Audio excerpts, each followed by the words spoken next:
마태복음 23장 13절부터 24절 말씀입니다.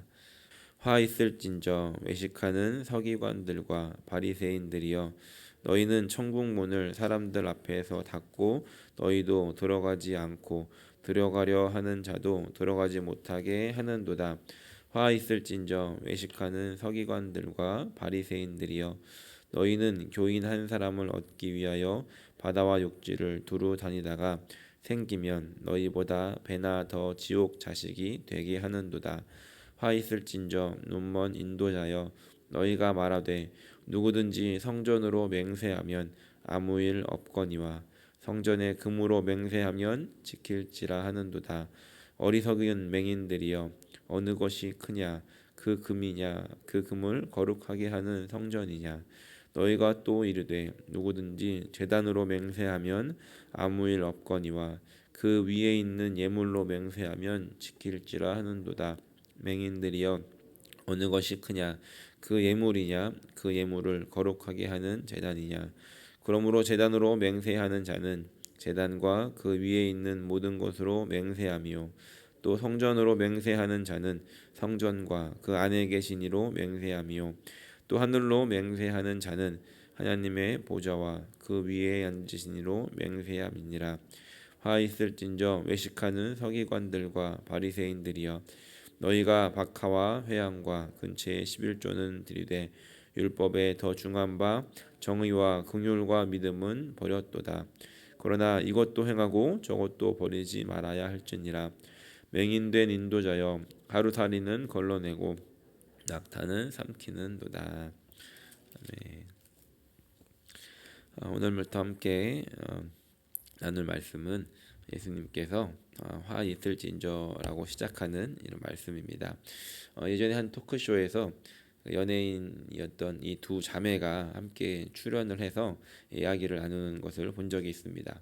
그 두 자매의 아버지는 목사님이셨고 어려서부터 신앙생활을 해오던 자매였는데, 서로 다툰 적이 없었냐라고 묻자 당연히 있었다고, 그러면서 어떻게 다퉜냐고 물으니까 성정적으로 싸웠다는 겁니다. 그래서 서로 이렇게 욕은 못하고 화 있을진저 슬피 울며 이를 감이 있을지어다 이러면서 다퉜다고 하는 이야기를 들은 적이 있습니다.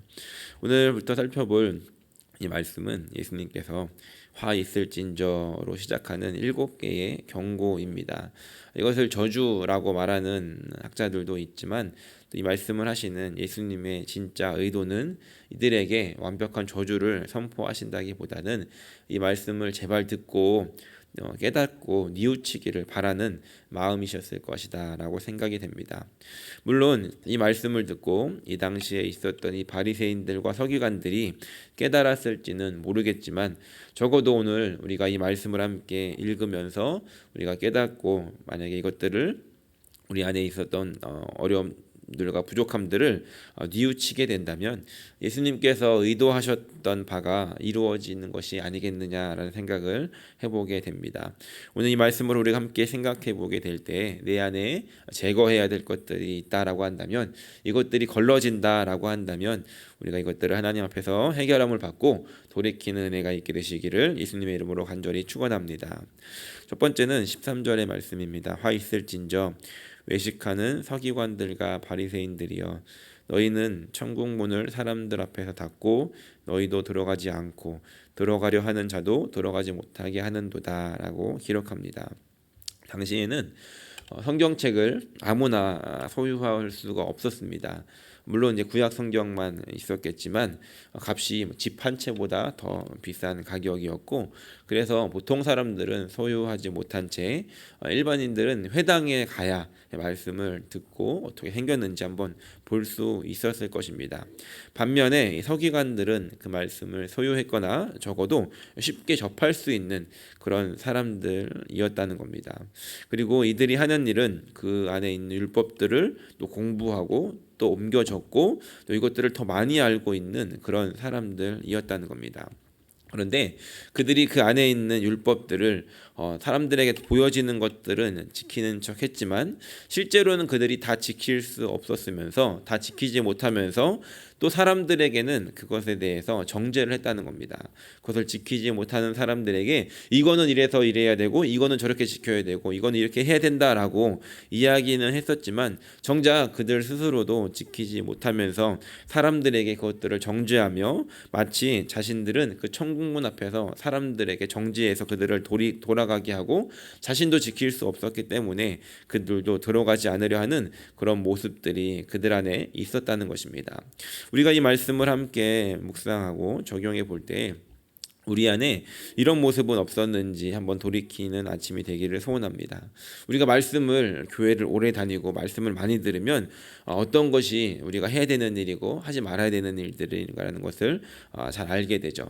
그런데 나도 지키지 못하는 것들을 우리가 다른 사람들 앞에서 지키는 척하면서 아직 신앙이 미숙한 사람들이나 아니면 그것들을 지키지 못하는 사람들에게 정죄하면서 말씀이 이렇게 하고 있는데 너는 왜 이렇게 하지 않냐라고 정죄를 하지만 정작 내 안에 나를 돌아볼 때 나도 지키지 못하는 그런 행동들이 내 안에 있진 않았는지 우리가 돌이켜 보기를 원합니다. 우리가 다른 사람들에게 그 말씀의 잣대를 가지고 그 기준으로 그들에게 이야기하기 전에 먼저 내 안에 있는 들보를 보고 내 안에 그 말씀대로 살아가고 있는지를 먼저 돌이켜 본다면, 그리고 내가 그 말씀대로 살아가면서 삶으로 보여준다라고 한다면 그들에게 한마디 말보다 그 한마디 행동들이 그들에게 진정한 것을 가르쳐 줄 수 있을 것이고 오늘 이 바리새인들이 범하는 우를 범하지 않을 수 있을 것입니다. 두 번째로는 15절 말씀에 화 있을진저 외식하는 서기관들과 바리새인들이여 너희는 교인한 사람을 얻기 위하여 바다와 육지를 두루 다니다가 생기면 너희보다 배나 더 지옥 자식이 되게 한다라고 이렇게 기록합니다. 첫 번째 이 13절 말씀과 연결되는 내용일 텐데 이들은 그 말씀대로 삶을 가르치는 것이 아니라 그들을 열심히 다니면서 하나님의 사람이 되게 만들어 놓고는 그들에게 자신들이 하고 있는 그런 나쁜 버릇들, 나쁜 악습들을 따라하게 만들었다는 겁니다. 우리가 이 말씀을 이 시대에 살아가고 있는 우리들에게 어떻게 적용해 볼 수 있을까 생각해 보았습니다. 마치 이런 모습들이 아닌가를 생각해 보았는데 교회에 아직 하나님 알지 못하는 새신자들이 오게 되면 우리가 그분들에게 먼저 가르쳐야 될 것이 무엇인가를 생각해 보아야 한다는 겁니다. 그들에게 먼저 가르쳐야 되는 것은 교회 생활이 아니라 교회 어떤 룰을 가르치는 것이 우선이 되기 전에 예수님이 누구이신지를 먼저 가르쳐야 되는 것이고 그들에게 구원이 무엇인지를 가르쳐야 되는 것이고 구원을 어떻게 받을 수 있는가를 가르쳐 주어야 한다는 겁니다.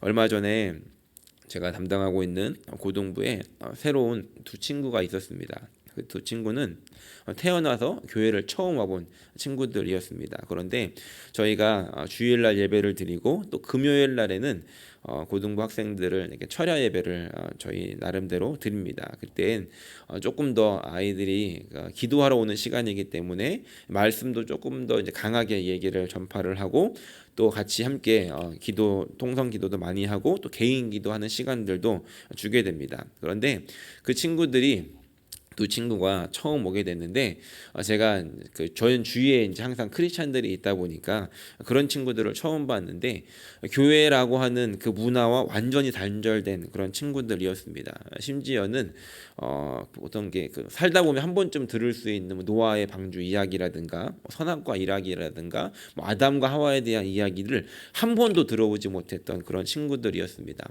그런데 그 친구들을 데리고 그 금요일 날 그 친구들은 이제 또 주일 날은 오지 못하고 금요일만 오게 되는데 그 아이들을 데리고서 이렇게 말씀을 전하고 또 그 교회 안에서 일어나고 있는 그 일들을 하루는 첫째 날 그 시간을 보낸 후에 기도하는 시간에 개인 기도하는 시간에 그 친구들을 따로 데리고 갔습니다. 왜냐하면 저희가 불을 다 꺼놓고 찬양을 틀고 기도하기 때문에 또 그 친구들이 적응을 못하기 때문에 데리고 가서 이야기를 해보았습니다. 그러면서 그 아이들과 얘기를 하면서 들었던 생각은, 이들에게 어떤 교회 오면은 뭐 이렇게 기도하는 것이고 뭐 이렇게 찬양하는 것이고 뭐 이렇게 해야 되는 어떤 그런 방법을 가르치기 전에 이들은 말씀에 대해서, 예수님에 대해서 전혀 알지 못한다는 것을 깨닫고 이들에게 정말로 가르쳐야 되는 것이 무엇인가, 교회 생활을 어떻게 하는 것보다 정말로 예수님이 누구인지, 어떻게 구원을 받는지, 하나님이 너를 얼마나 사랑하시고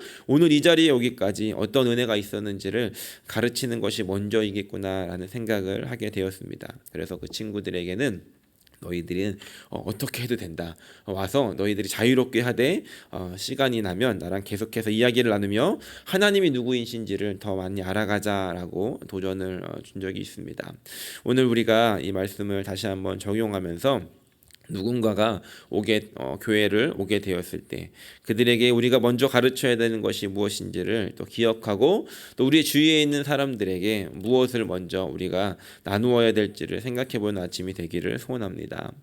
16절 말씀부터는 맹세에 대한 부분을 이야기하고 있는데, 16절 말씀을 보면 화 있을진저 눈먼 인도자여 너희가 말하되 누구든지 성전으로 맹세하면 아무 일 없거니와 성전의 금으로 맹세하면 지킬지라 하는도다 라고 하면서 17절부터 22절까지 그 맹세에 대한 부분을 기록하고 있습니다. 그런데 이것에 대해서 이야기하고 있는 중점은 이 맹세를 할 때 만약에 그 재물에 대해서 맹세를 하면 그거는 꼭 지켜야 되지만, 그 제단에 있는 그 재물이 올라가 있는 그 제단으로 맹세를 하면은 괜찮다라고 이야기를 한다는 겁니다.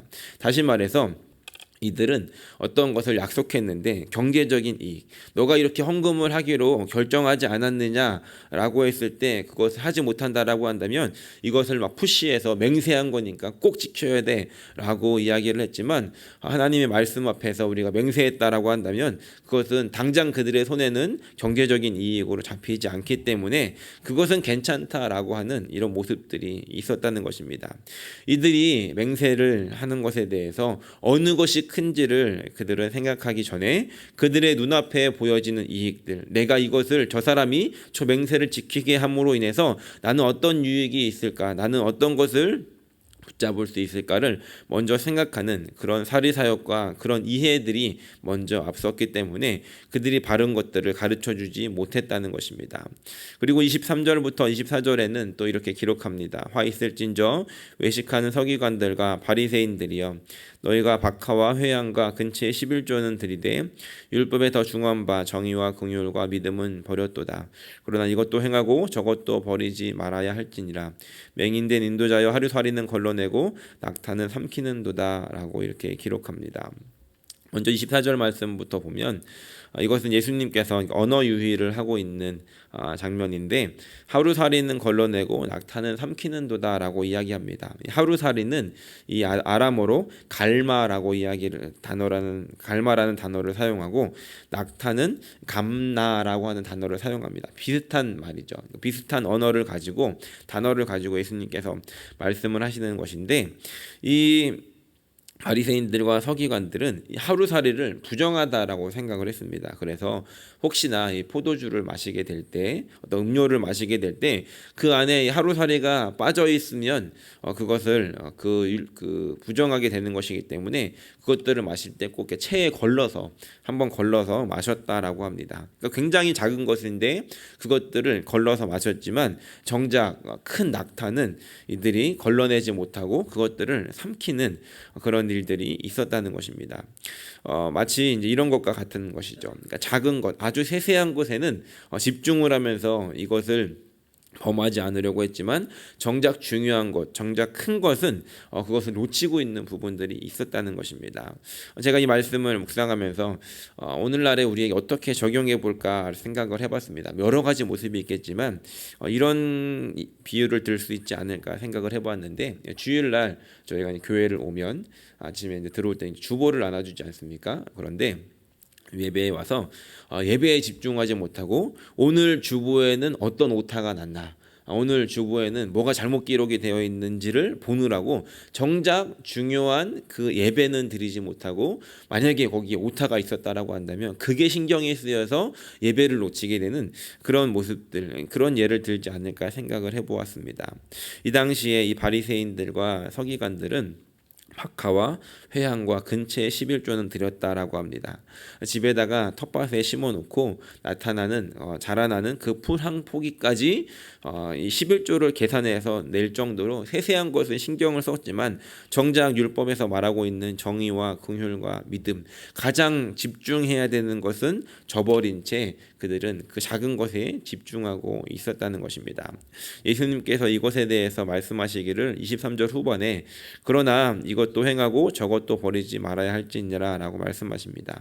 예수님께서 하신 말씀은 그 율법의 세세한 것들도 물론 해야 된다, 하지만 정말 중요한 것을 놓치지 말아야 된다라고 말씀을 하시는 것이죠. 이것을 하지 말고 저것을 하라가 아니라 지금 하는 것도 해야 되지만 더 중요한 것이 무엇인지를 우리가 기억하고 해야 된다라고 말씀하고 있다는 것입니다. 오늘 우리에게 이것들을 적용해 볼 때 우리는 어떻게 적용해 볼 수 있는지를 생각해 본다면, 예수님께서 둘 다를 하라고 말씀을 하시는 것이죠. 그래서 우리가 세세한 것을 집중하느라고 정작 중요한 이 말씀의 큰 것을 놓치고 있다라고 한다면 우리가 이쪽으로 더 마음을 써야 하는 것이고, 우리가 뭔가 큰 것들은 집중하고 있는데 그 큰 것들은 살아가면서 조그만 것들, 우리가 그것들을 놓치고 있는 부분이 있었다라고 한다면 그것도 신경을 써야 된다라는 것입니다.